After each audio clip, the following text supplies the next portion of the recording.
boleh kita makan, tak payahlah siasat benar-benar, tak payahlah kita tanya benar-benar. Barang ni barang halal ke barang haram, barang ni kamu dapat, kamu beli ke kamu curi, jangan tanya-tanya. Dan kenapa kalau tanya mungkin mendatangkan apa namanya, kecil hati bagi diri dia. Jadi tak payah tanya, terima aja lah. Itu kira halal tu. Kerana kita tak tahu, tak nampak dosa yang dibuatnya, maka kira halal lah. Maka harus memakan harta itu, harus memakan harta pemberian mereka itu, dan tiada wajib menjauh akan dia. Jangan tolak, tiada wajib, harus ambil. Tetapi bagi orang yang warak, terutama dia meninggalkan sebahagian daripada yang wajib kerana takut kena haram. Itu sebahagian daripada halal ditinggalkannya kerana dia takut jadi haram. Tofu tu halal ke haram? Ada lagi, tofu tu halal ke haram? Halal. Apa haramnya? Kacang soya. Tapi orang warak, kalau dia tak tahu siapa membuatnya, dia tak makan. Dia tak tahu siapa yang memproseskannya. Muhammad ke, Tan Chong Leng ke, dia tak tahu. Muniandi ke, dia tak tahu. Jadi orang warak dia tak makan, kecuali nyata baginya halal, baru dia makan. Kerana dikategorikan barang makan seperti itu adalah syubhah. Begitu juga orang warak. Orang warak tu dia hanya menerima yang halal saja, tidak terbukti halal dia tak ambil. Itu orang warak namanya. Orangnya semua sapu apa? Orang apa gelong? Semua sapu, halal ke haram ke, main sapu janji dapat, tahu tak? Itu namanya wakra'. Itu namanya wakra'. Wakra' sapu aja. Lantaklah halal ke haram, itu bukan aku mencuri, kata dia yang apa, kalau mencuri dia yang mencuri, bukan aku, kata. Itu orang wakra'. Maka harus memakan harta pemberian mereka itu dan tidak wajib menjauhkan dia. Tetapi bagi orang yang warak itu sunat menjauhkan dia. Itu pun jika tiada membawa kepada menyakitkan hati mereka itu. Kalau dia tak sakit hati kita tolak, tak apa, tolaklah. Itu orang warak. Tapi kalau rasa sakit hati dia, merajuk dia, marah dia, rungut dia, maka jangan tolak. Terima aja lah. Maka jikalau engkau jauh akan demikian itu, nescaya jadi sakit hati mereka itu, atau jadi liar hati mereka itu, tak nak datang semayang, tak nak mengaji, tak nak apa, kerana kita menolak pemberian itu, maka yang demikian itu tiada sunat. Kalau tak ada sunat, artinya makruh lah. Kalau sunat dapat pahala, makruh tak dapat pahala. Maka tiada sunat bagi orang warak menjauhi akan dia. Terkadang lazim menerima akan dia, terkadang wajib menerima. Itu terkadang tak payah tanya-tanya, ambil aja. Macam kita datang rumah orang, perempuan datang rumah saya jamu dengan laksa. Boleh tak tanya, Ustaz, laksa ni orang buatnya orang Melayu ke orang Cina? Boleh tanya tak? Tak payah tanya, mamam aja. Ngap-ngap aja, jangan tanya. Kalau tanya, mungkin boleh mengecikkan hati tuan rumah tu. Mengecikkan hati itu hukumnya haram. Jadi tak usah tanya, makan aja. Sekadar menyenangkan hati tuan rumah tu, sekadar itu, makan. Tapi janganlah minta parent bawa balik pula. Itu tak boleh ya. Ada lagi ustaz kan? Nama balik je. Tapi kalau dia yakin halal, tak apa. Ini baru jumpa ustaz, dia baru sekali ngajar. Dia pun tak tahu hati budi ustaz tu. Bantai aja ke halal haram. Ataupun dia, kita tak tahulah, baru kenal. Jadi boleh kita ambil, tak payah tanya kalau dia sebagai tuan rumah. Tapi jangan pula minta bawa balik, minta plastik bawa balik dah ya. Tapi kalau ustaz, tak apa, ambil lah, bawa balik lah, tak apa ya. Dia dah tahu hati budi ustaz. Ini baru jumpa, baru kenal kejap itu.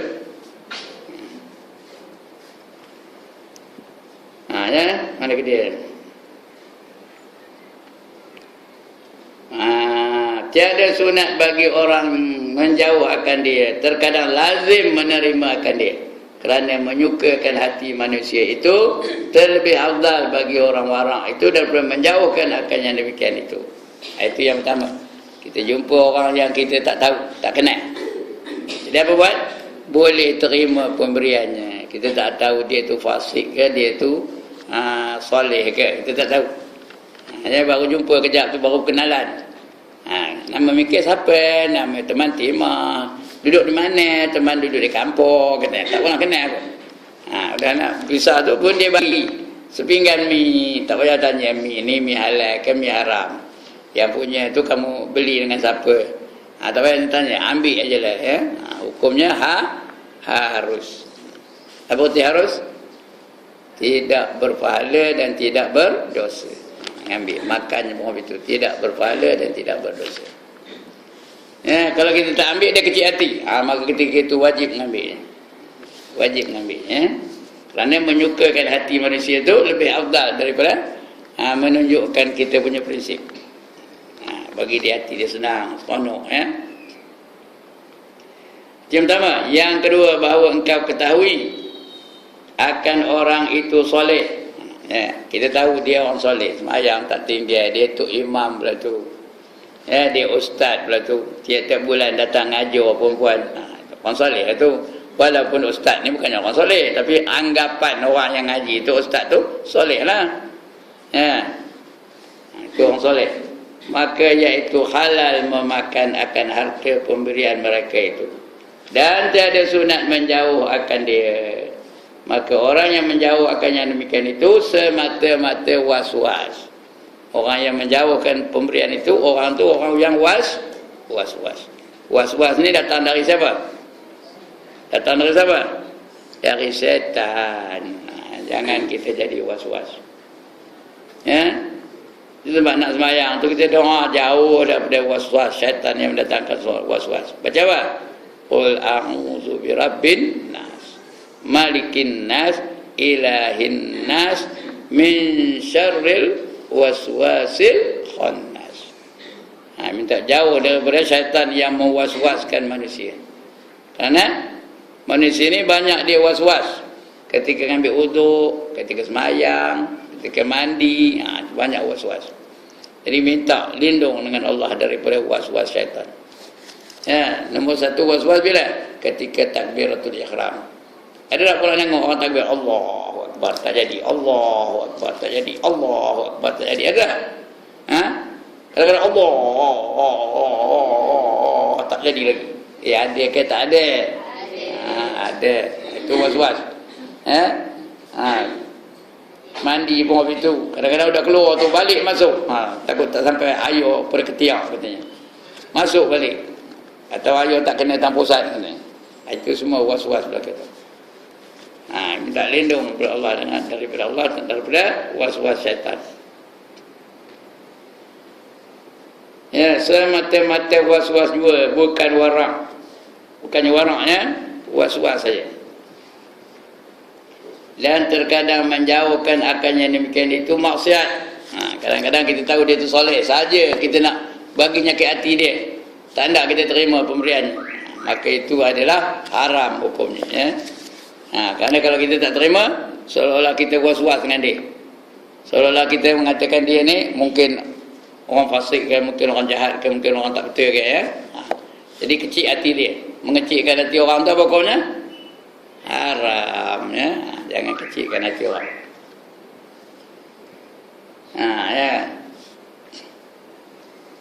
Jadi maksiat ya, lagi haram jika membawa ia akan menyakiti akan hati mereka itu. Kalau dengan kita menolak sakit hati dia, maka hukumnya haram, berdosa.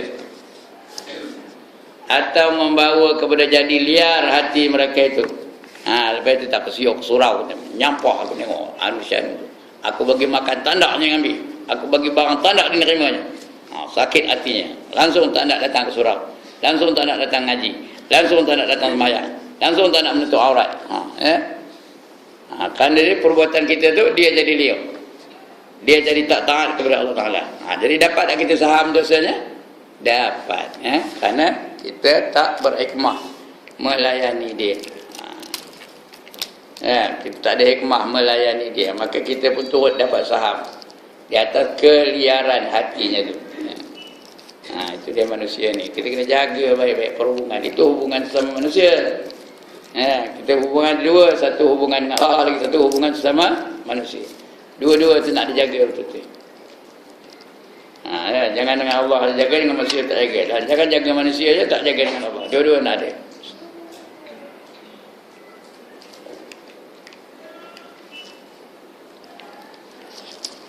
Baik. Kerana menjauh akan yang demikian itu membawa kepada jahat sangka. Jahat sangka ni berdosa tau. Inna ba'da dhanni ismun, kata Allah dalam Quran. Sesungguhnya sebahagian dari jahat sangka itu adalah dosa. Jangan jahat sangka. Bagi dia jahat sangka dan kita tak usah. Kerana menjauhi akan dia, maka orang yang menjauh akan yang demikian itu semata-mata was-was juga, bukan warak. Dan kadang-kadang menjauhi akan yang demikian itu maksiat lagi haram, jika membawa ia akan menyakiti akan hati mereka itu, atau membawa jadi liar hati mereka itu. Kerana menjauhkan akan yang demikian itu membawa kepada jahat sangka. Jahat sangka kepada orang yang soleh, dan yang demikian itu derhaka, seperti firman Allah, inna ba'da dhanni ism. Artinya bahawa setengah daripada sangka itu jadi dosa. Itu yang kedua, Kalau orang tu kita tahu dia orang soleh, apa buat? Kita tahu dia tu orang soleh, apa buat? Terima ajalah pemberian dia, jangan tanya-tanya.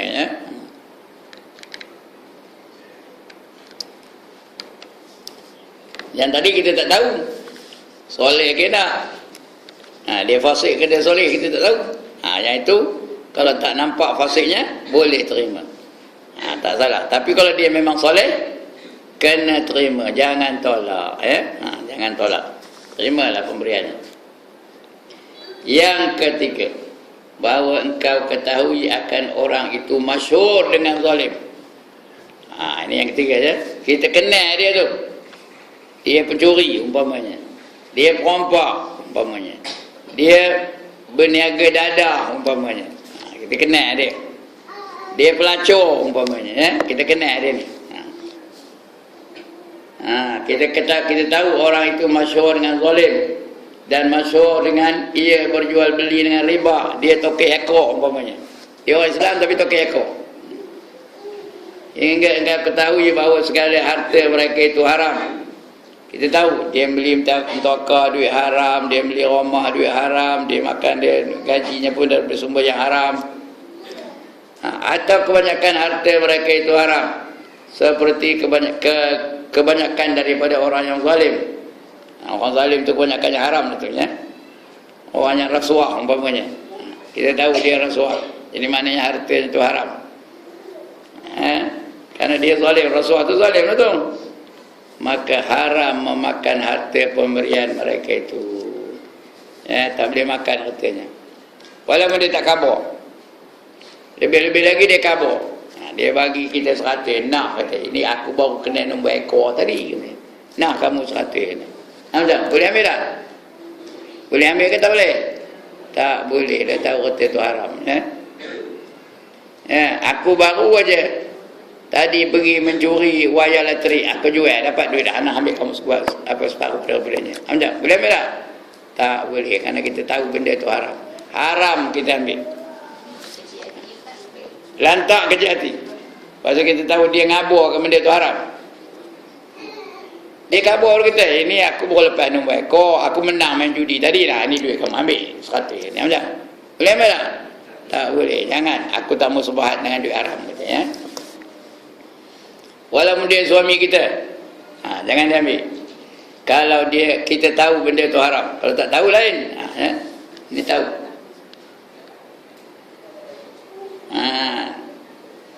Hingga engkau ketahui bahawa segala harta mereka itu haram, atau kebanyakan harta mereka itu haram, seperti kebanyakan daripada orang yang zalim.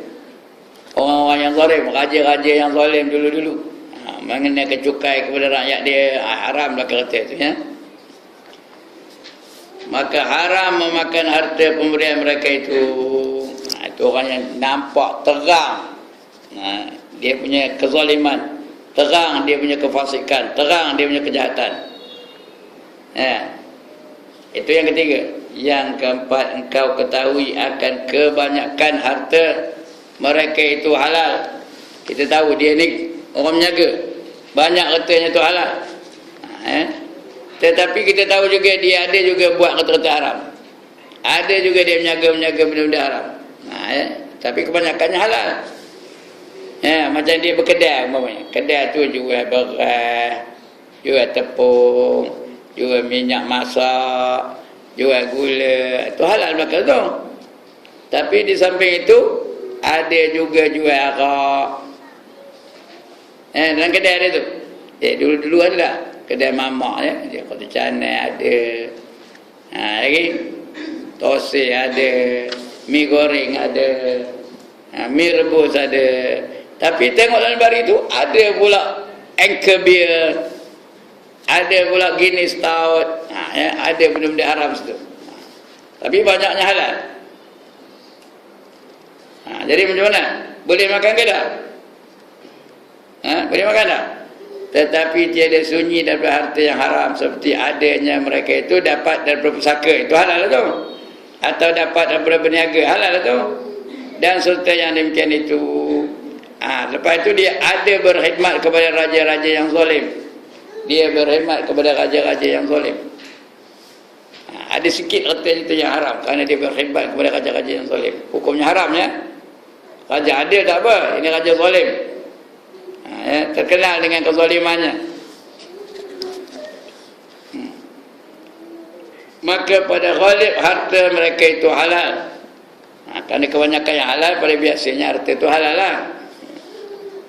Tetapi tiada sunyi daripada bercampur dengan harta yang haram. Maka sayugianya bagi orang yang warak menjauh daripada harta mereka itu. Kalau orang tu orang warak, jangan dia ambil harta orang yang begitu. Walaupun kebanyakannya nampak halal, ada sikit saja kita ragu tentang haramnya, yang ragu tu lah jangan ambil. Dia bagi jangan ambil langsung, kerana takut bercampur dengan yang haram. Kerana harta tu mungkin dia jadi makanan. Kita makan, takut ada sumber-sumber haram yang kita makan. Apa kata Nabi? Kullu lahmin nabata min haram fannaru awla bi. Tiap-tiap daging yang tumbuh daripada makanan yang haram, maka neraka yang layak baginya. Kata Nabi ni ya. Dia orang tu makan tu halal semua, halal. Tapi ada sikit. Dia beli ais. Duit baru lepas mompak umpamanya. Duit itu dia belinya ais tu. Kita pun minum ais tu. Jadi daging. Neraka lah layak. Jadi orang warak dia tinggalkan. Tak nak dia terima langsung. Kerana dia tak dapat membezakan yang mana satu halal, yang mana satu haram. Itu orang warak ya. Jadi perempuan pukul lah diri sendiri, warak ke wakrak. Kalau wakrak apa? Kalau wakrak, sapu aja lah, lantak lah, bukan nampak. Itu orang wakrak. Orang warak, dia takut haram. Sebab itu dia tak makan.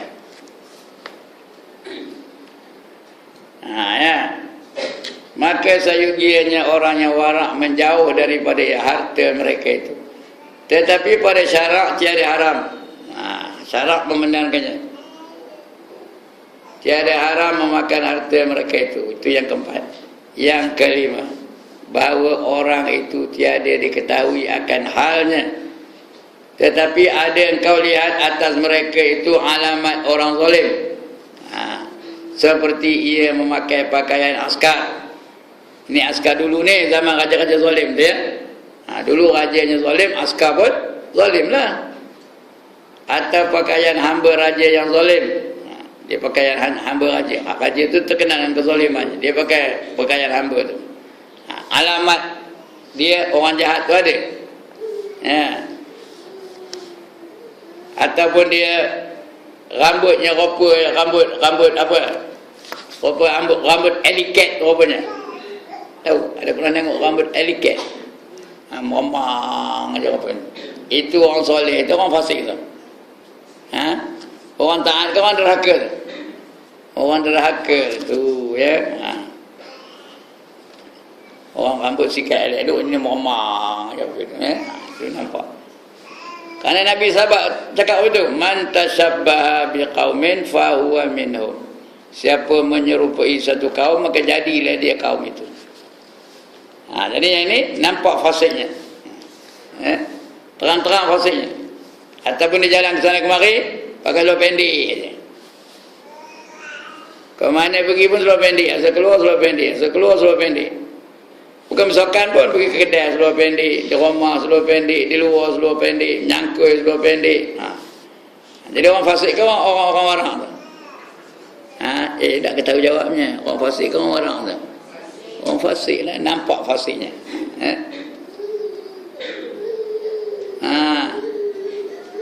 Maka alamat ini menunjukkan akan harta orang itu haram. Alamat ini menunjukkan hartanya pun haram. Kerana dia sanggup membuat perkara-perkara yang haram, takkanlah makan harta haram tak sanggup. Dia sanggup mencuri pun sanggup. Kita tahu dia mencuri pun tak. Takkanlah dia sanggup mencari harta tu yang halal aja, yang haram dia tak nak. Jadi artinya harta itu haram, jangan diambil lah. Maka wajib menjauh akan dia, dan jangan engkau makan akan harta mereka itu, melainkan jika engkau sudah periksa akan dia. Kalau dia bagi kita duit, tanya, duit apa ni? Kalau katanya duit gaji, tak apa, makan, ambil lah. Kalau katanya ini duit aku lepas merompak semalam, macam ambil kan? Jangan ambil, tentu haramnya. Atau duit ni aku curi rumah sana tu, kita pun ambil juga. Siapa lah kita mencuri siapa, walaupun kita. Melainkan jika sudah diperiksa akan dia. Maka jika engkau dapat akan harta demikian itu alamat menunjukkan akan halalnya, maka engkau makan akan itu, makankan harta itu, tak apalah. Kalau nampak halalnya, makanlah. Dia ngabuk ini, bapak saya baru meninggal, dia tinggalkan harta ni, ini harta pusaka, tak apa, makanlah. Harta pusaka halal, harta perniagaan halal, harta pemberian orang halal, harta daripada pekerjaannya halal. Jadi makanlah, tak apa. Kerana benda itu nampak alamatnya halal. Alamatnya halal, maka dia kira halal itu. Tapi kalau alamatnya banyak haram, maka dia dikira haram, haram.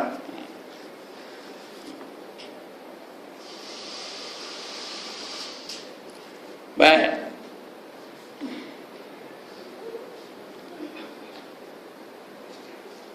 Atau meninggalkan semayang. Orang tu dia tak nak semayang. Nampak dia tu zalim. Alamat yang membawa, itu yang keenam ya, bahawa engkau melihat. Tadi yang kelima, ini yang keenam pula. Bahawa engkau lihat akan orang itu alamat yang membawa kepada fasik. Kita tengok orang tu macam orang fasik ni. Bukan alamat zalim. Fasik ni dosa kecil, zalim ni dosa besar. Tapi dia orang ni fasik aja, bukan zalim. Seperti engkau melihat akan perempuan yang helat. Orang lelaki dia kerjanya tengok perempuan yang helat. Itu dosa kecil ke dosa besar? Dosa kecil, Dia tengok, bila lalu aja perempuan tu, dia lihat macam. Tengok mata saya ni. Itu dosa kecil ke dosa besar? Dosa kecil,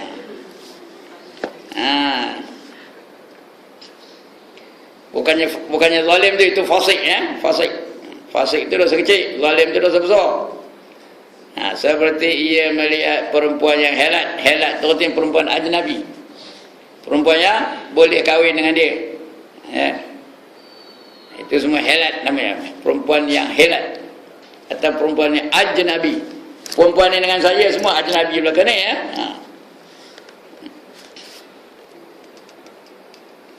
seperti atau ia kebanyakan memakai atau memakai emas Atau kain sutera, itu lelaki. Lelaki tampilnya makan mat. Ada tak orang lelaki makan mat sekarang ni? Ada? Rantai mat, cincin mat, gelang mat pakai. Berincu boleh dia. Ada tak orang lelaki orang itu? Itu bukan dosa besar tu, dosa kecil ya. Makan emas. Atau bajunya daripada sutera. Orang lelaki boleh pakai sutera kan? Orang lelaki boleh pakai sutera. Tak boleh, haram hukumnya ya. Atau dia meninggalkan sembahyang, itu dosa besar tu, itu zalim. Dia meninggalkan sembahyang. Orang sembahyang dia ni, dia tak erti je tak nak sembahyang Semuanya ini alamat fasik, bukan alamat zalim. Tapi tinggal sembahyang tadi saya tak setuju tu. Tapi yang ini dikatakan fasik, tapi saya tak setuju. Orang meninggal sembahyang ni bukannya fasik, orang zalim tu. Dia bukan dosa kecil, dia dosa besar. Satu waktu meninggalkan sembahyang, dia masuk neraka 60 tahun. Dengar ke tak ni? Satu waktu dia tinggal sembahyang, masuk neraka berapa lama? 60 tahun. 60 tahun dunia ke 60 tahun akhirat? 60 tahun akhirat berapa tahun dunia? Sudah tak tahu. Itu matematik dapat berapa? Dapat 9. Patutlah.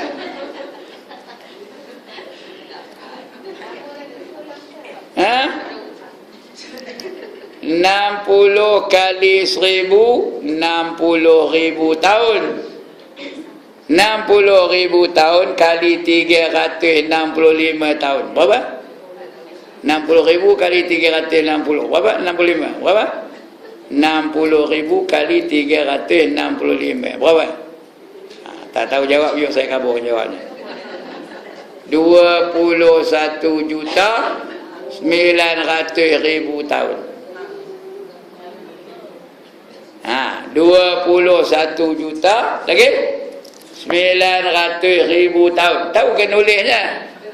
21, betul? 900, betul? Ada 3 lagi kosong ujung. 900,000 tahun. Itu kalau satu waktu tinggal tu. Kalau subuh pagi tadi tak sembahyang, esok siap.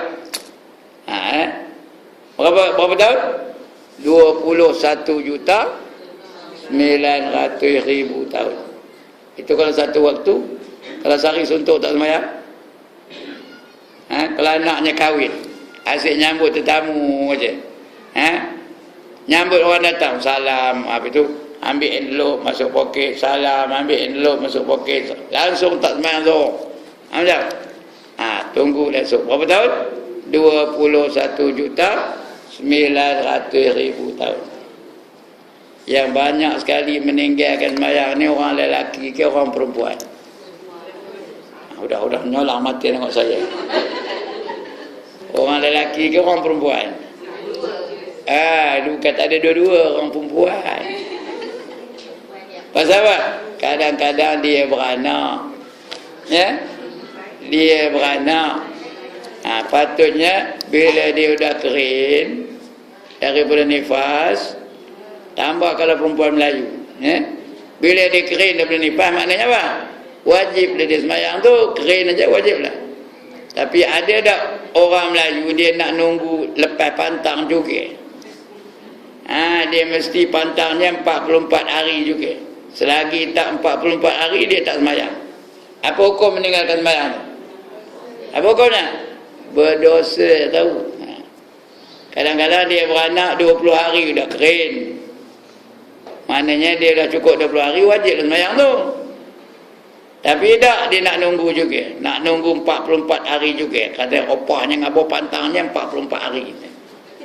Dia tak sembahyang. Jadi berapa hari tinggal sembahyang? Berapa hari tinggal sembahyang? 24 hari. 24 hari. Kalau sehari berapa kali? 5 kali. Jadi berapa tinggal sembahyang? 24 kali 5. Berapa? 5 kali 4, 20. 5 kali 2, 10. Berapa? 120 kali sembahyang tinggal.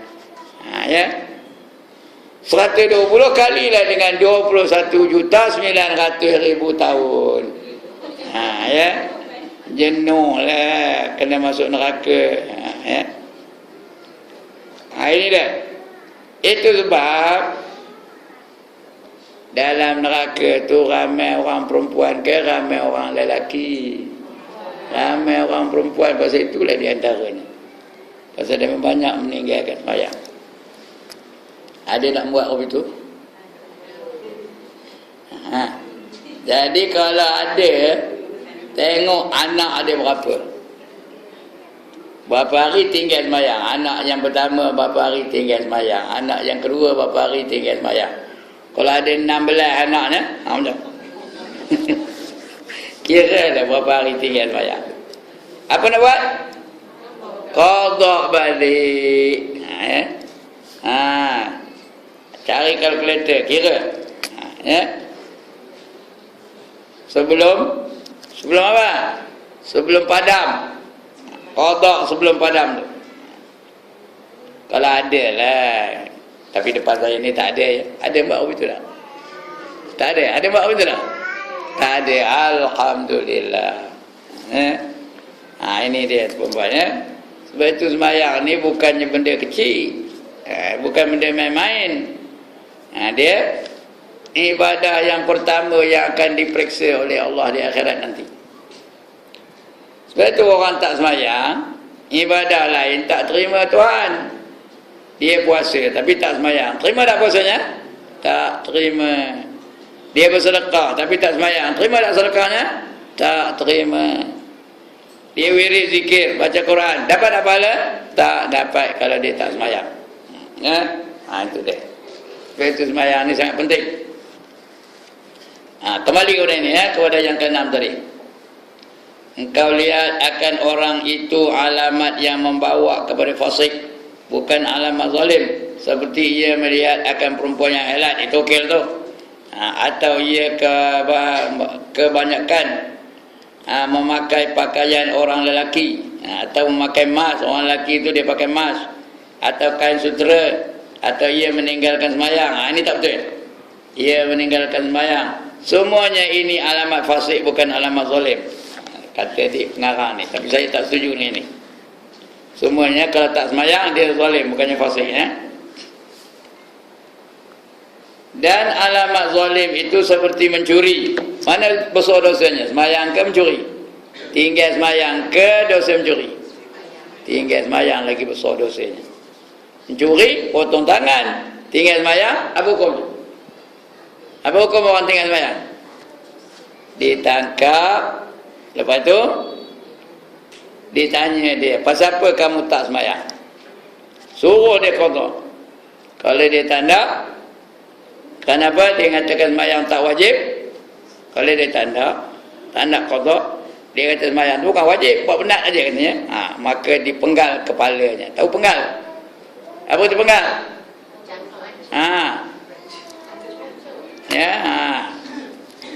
Dibunuh, dipotong kepalanya. Kemudian mayatnya tak boleh ditanam di perkuburan orang Islam. Kenapa? Dia mengubah hukum.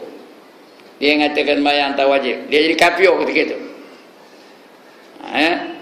Tapi kalau dia kata aku tahu sembahyang tu wajib, aku terima bahawa sembahyang tu wajib, tapi aku saja malas nak sembahyang. Dia segan nak sembahyang. Maka apa hukumnya? Suruh sembahyang tak nak juga. Suruh sembahyang tak nak lagi. Malas aku lantak lah kamu buat apa. Apa buat? Dibunuh juga. Tak sembahyang tu hukumnya dibunuh. Tapi kuburnya boleh, atau mayatnya boleh ditanam di perkuburan orang Islam. Boleh ditanam situ. Kenapa? Kerana dia tidak mengubah hukum. Dia tidak mengubah hukum. Hukum wajib itu tidak, ketikanya tak wajib. Maka ditanam di kubur orang Islam. Yang tadi tak boleh ditanam di kubur orang Islam, kerana dia mengatakan sembahyang itu tak wajib, sedangkan Allah kata sembahyang itu wajib. Itu dia perempuan. Tapi di sini katanya mencuri itu dan berjudi itu kira zalim. Dan menyabung untuk menyabung apa? Menyabung ayam. Bagi ayam. Dan merampas dan menganiayai akan harta orang. Dia kata yang ini lebih besar, kata orang ni, dan barang sebagainya, maka telik olehmu akan orang itu. Maka jika engkau ketahui akan hartanya itu dapat daripada berniaga, atau dapat daripada pesaka, atau dapat daripada berbendang, atau barang sebagainya daripada usaha yang halal, maka harta mereka itu halal, tiada haram. Bolehlah makan, ya. Tiada haram memakan daripada harta mereka itu. Dan demikian lagi jikalau tiada engkau ketahui akan hal mereka itu. Kalau kita tak tahu, maka iaitu halal seperti dikata oleh Imam Al-Ghazali rahimahullah ta'ala, wa in kana amruhu majhulan indaka fahadha fihi nazarun li anna alamatal fisq ad'afu dalalatan min alamatiz zulm walakinil azharu indi annahu la yakhrumu maluhu li anna zahiral yad wal islam yadullu ala al milk dalalatan azharu min dalalati hadhihi al alamati ala tahrim. Artinya, maka jika tiada engkau ketahui akan harta mereka itu dapat daripada usaha yang haram, atau adakah daripada usaha yang halal, atau daripada usaha yang halalkah, maka masalah ini di dalam nazar. Nazar itu artinya pemerhatian, perhatikan betul-betul. Kerana alamat fasik itu terlebih dhaif daripada alamat zalim. Alamat fasik itu tak berapa nampak, alamat zalim itu nampak benar. Pada menunjukkan atas haram. Yang zalim itu nampak benar haramnya. Yang fasik itu tak berapa nampak. Kadang-kadang tak sedar orang yang dia itu fasik. Macam melihat perempuan yang helat, bukan tunjuk itu, ya, orang tak nampak, orang tak sedar pun. Tapi kalau mencuri, sedar dah mana? Nampak benar zalimnya. Merampas, lagi sedar, nampak benar zalimnya.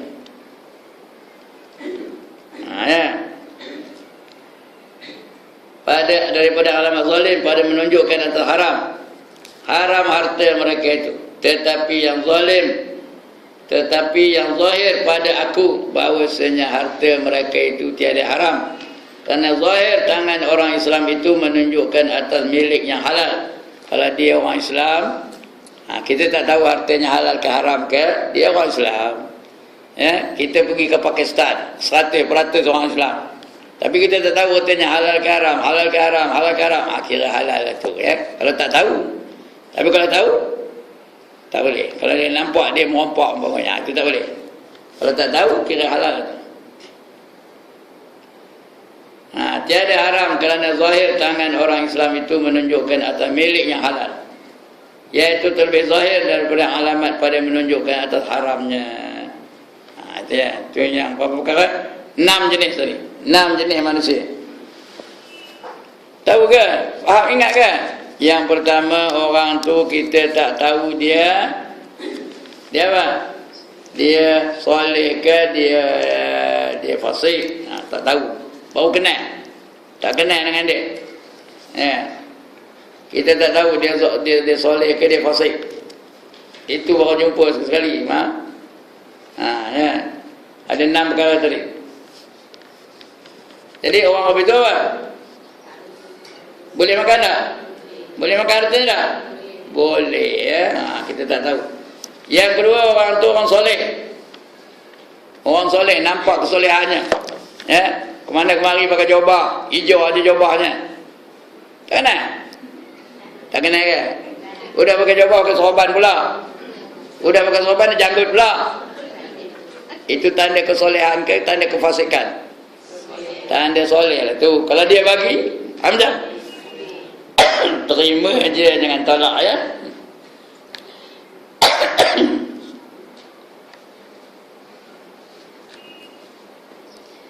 Itu yang kedua, ya. Terima.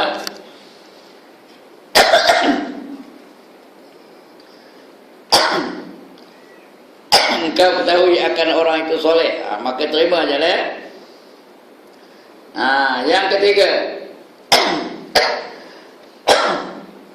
nampak apa nama? Yang ketiga, mana kedai? Yang ketiga, bahawa engkau ketahui akan orang itu masyhur dengan zalim. Dia tahu, kita tahu dia itu orang zalim. Ya? Dia itu tak pernah menutup aurat pun, dia zalim, ya. Jadi kata macam tu, jangan diambil. Jangan dimakan hartanya. Kecuali kita nampak betul kesolehannya. Ya. Dia ngabur kan, kata ni jangan kamu takut, aku dapat dari pesaka, itu boleh ambil, tak apa, walaupun dia zalim, ya. Yang keempat, bercampur. Ya, kebanyakan katanya tu kata haram. Dia zalim, tapi ada sikit-sikit kebaikan. Ada, ya. Tak, yang pertama dia banyak katanya halal belaka, dia ahli perniagaan dan sebagainya, tapi ada sikit-sikit yang haram. Ketika itu boleh dia ambil hartanya. Tapi kalau dia ngaburkan kata ini daripada haram, jangan dia ambil lagi. Itu yang keberapa? Yang kelima. Yang keempat, yang kelima. Yang keempat, ya. Ketiga, yang keempat, betul. Ya. Yang keempat, bahawa engkau ketahui akan kebanyakan hartanya itu halal, tetapi tiada sunyi daripada harta yang haram. Seperti ada harta mereka itu dapat dari pusaka, itu ambil lah. Ya. Yang kelima, orang itu tiada engkau ketahui akan halnya, tetapi engkau lihat tengok zahirnya. Kita tak tahu dia soleh ke fasik, kita tak tahu. Ya. Kalau ada alamat zalim, jangan diambil. Kalau ada alamat fasik, boleh diambil, tapi tengok. Ya. Kalau tak nyata fasiknya, boleh diambil hartanya itu. Yang keenam, kamu nampak orang tu banyak fasik. Ya. Banyak fasiknya, itu yang keenam. Kamu nampak bahawa engkau lihat akan orang yang alamat membawa kepada fasik, bukan alamat yang zalim. Seperti ia melihat akan perempuan yang helat atau yang apalah yang lain-lain benda dosa kecil. Ya. Yang itu tengok, kena nazar, kena lihat. Kalau dia hasil daripada perniagaan, ambil lah, tak apa. Ya. Kalau hasil daripada bundang, tak apa, ambil lah. Tapi kalau dia ngabur sendiri, ini reta nak kecuri, jangan ambil, ya. Itu dia dalam perkara harta, ya. Dan demikian lagi, jikalau tiada engkau ketahui akan hal mereka itu, maka iaitu halal seperti yang dikata oleh Imam Ghazali. Kita tak tahu langsung dia tu. Dia tu banyak halal ke banyak haram. Kalau kita tak tahu itu kira apa? Kira halal ajalah. Jangan beria benar menyelidiknya. Kira halal. Kerana siapa ngabur tu? Imam Ghazali, ya. Imam Ghazali sendiri khabar pada kita bahawa kata itu halal, jangan ragu-ragu, ambil ajalah. Apa katanya? Wa in kana amruhu majhulan indaka fa hadha fihi nazarun li anna alamatal fisq adhafu dalalatan min alamati zulmi walakin azharu indi annahu la yakhrumu maluhu li anna zahiral yad wal islam yadullu alal milk dalalatan azharu min dalalati hadhil alamati ala tahrim. Artinya, maka jika tiada engkau ketahui akan harta mereka itu dapat daripada usaha yang haramkah atau daripada usaha yang halalkah, maka masalah ini di dalam nazar, dalam pemerhatian, perhatikan benar-benar. Kerana alamat fasik itu terlebih dhaif daripada alamat yang zalim. Alamat fasik itu kita tak berapa nampak, tapi yang zalim itu nampak. Ya. Pada menunjukkan atas haram. Kalau zalim itu nampak benar haramnya. Atas haram mereka, harta mereka itu. Tetapi yang zalim pada aku bahawasanya harta mereka itu tiada haram. Yang lazim, bukan yang zalim saja, lazim. Yang zahir pada aku bahawa harta mereka itu tiada haram, kerana zahir tangan orang yang Islam itu menunjukkan atas milik yang halal. Orang Islam dia memang tak suka kalau dia Islam, dia akan mengambil harta yang halal, tak ada harta yang haram. Ya, atas milik yang halal, iaitu terlebih zahir daripada alamat ini pada menunjukkan atas haramnya. Syahadan tertimbul mula apabila engkau ketahui akan sekalian yang tersebut itu, maka hendaklah engkau sungguh-sungguh menuntutkan yang halal. Betul kita nak makan-makan, nak minum, nak apa, biar yang halal. Biar dapat duit tu dari sumber yang halal. Kalau makan gaji kerja tu, biar kerja yang halal. Ya. Jangan cari kerja yang haram. Ya. Maka apabila dapat engkau akan yang halal, hendaklah engkau simpankan atas memakan akan yang halal itu. Kira-kira jangan sangat kenyang. Benda tu halal. Jangan makan sampai apa? Sampai kenyang. Sampai muntah. Tahu muntah? Tak orang dengar kata muntah. Muntah. Udah sampai ke leher ni. Tak masuk lagi udah. Masuk lagi. Ya. Itu namanya apa? Sekali lagi, apa namanya? Muntah. Udah terlalu kenyang. Tak ikut Nabi. Nabi macam mana makan? Sekali lagi, Nabi macam mana makan? Dia berhenti sebelum kenyang. Kita udah kenyang, masuk lagi. Hendaknya berbuka puasa. Berbuka puasa di surau di masjid. Oh Allah. Nak tengok orang tua perangai macam berbudak, tengoklah berbuka puasa di masjid atau di surau. Orang tua macam berbudak. Itu dia. Sampai muntah. Asok lagi. Jadi jaga, jangan terlalu kenyang. Walaupun itu halal, tapi jangan terlalu kenyang. Apabila dapat engkau akan yang halal, hendaklah engkau simpankan atas memakan akan yang halal itu. Kira-kira jangan sangat kenyang. Bukan tak boleh kenyang, jangan sangat kenyang. Kerana sangat kenyang itu mengeraskan akan hati.